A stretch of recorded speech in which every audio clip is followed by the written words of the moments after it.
Hello everybody, this is Gareth Cahoon Speaks back here with another video. I'd like you to hit the subscribe bar, give me a thumbs up if you like the video, or hit the notification bell to be notified when I post my next post.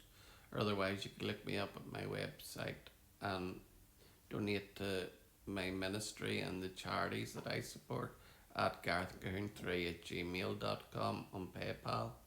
This one here is um, good news. The United Arab Emirates conducted covert strikes on Iranian oil facilities hours before the start of the US announced ceasefire report. Military participation by UAE appears to signal growing alignment with Israel interests in the region. The United Arab Emirates secretly carried out military strikes inside Iran during the recent US and Israel military operations, the Wall Street Journal reports, citing people familiar with the matter. The report claims the United Arab Emirates targeted an oil refinery on Iran's Lavon Island in the Persian Gulf in early April before the start of the ceasefire announced by the US President Donald J. Trump. While the United Arab Emirates has not publicly acknowledged participation in any strike on Iranian territory, the Islamic Republic reported a strike on the Lavon Island facility on April 8, 2026.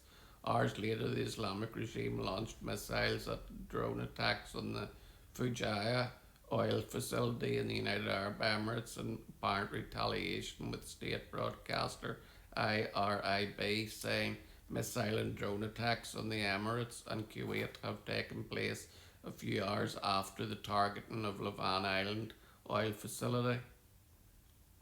The strikes on the Lavon Island facilities reportedly sparked a large fire, disabling much of the infrastructure and taking oil production offline for several months. The US and Israel both denied carrying out the strike at the time, while the Asian news site Defense Security Asia reported the strike as probably having been carried out by the UAE Mirage 2009 fighter jets. According to the Wall Street Journal, the United States was not upset by the UAE strike, quietly welcoming Gulf involvement in the fight against Iran, which Washington had been seeking since the start of the conflict. During the conflict, several reports had claimed UAE involvement, although they were often denied by Emirati leadership. In early May, after the Iranian regime targeted the UAE with a series of missiles and drone attacks despite the ceasefire, there were rumours that the Iranian government was planning to announce the UAE participation in the US and Israeli military operations.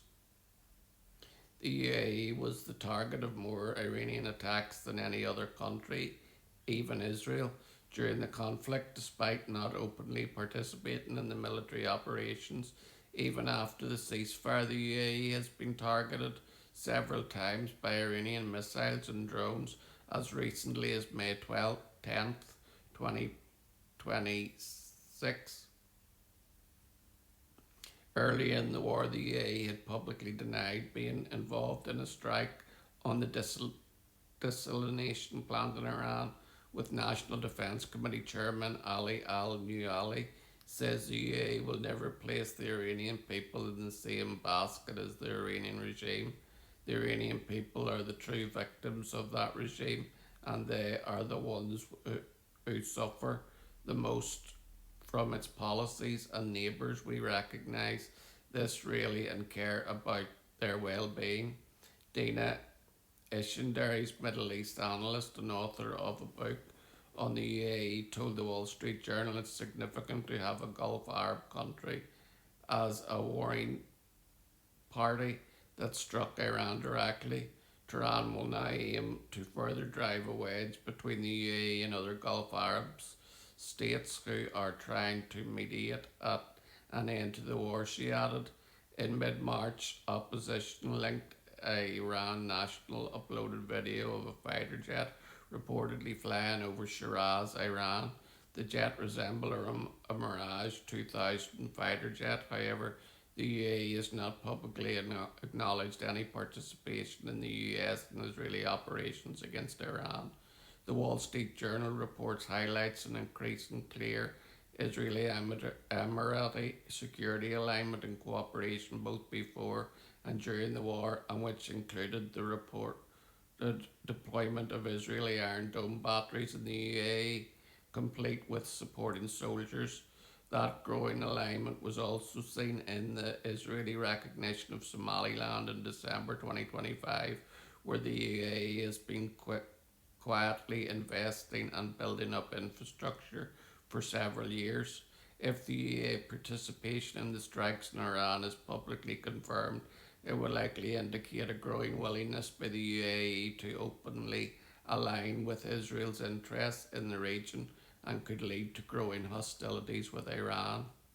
This is an amazing thing to see an Arab country coming out and openly, almost openly admitting to being part of the Iran war, and also facilitated in taking out the desalination facilities. This is a major step forward for the Middle East, and the complacency that has been shown by many of the moderate Arab countries who signed the Abraham Accords. It looks like Iran has bombed them out of their complacency and into action, and it's a wonderful sight to be seen. May peace come to the United Arab Emirates and Israel and the United States and any other country that aligns themselves with this growing Abraham Accords movement that Donald Trump facilitated in his first administration. Shalom, Maranatha, and Hallelujah.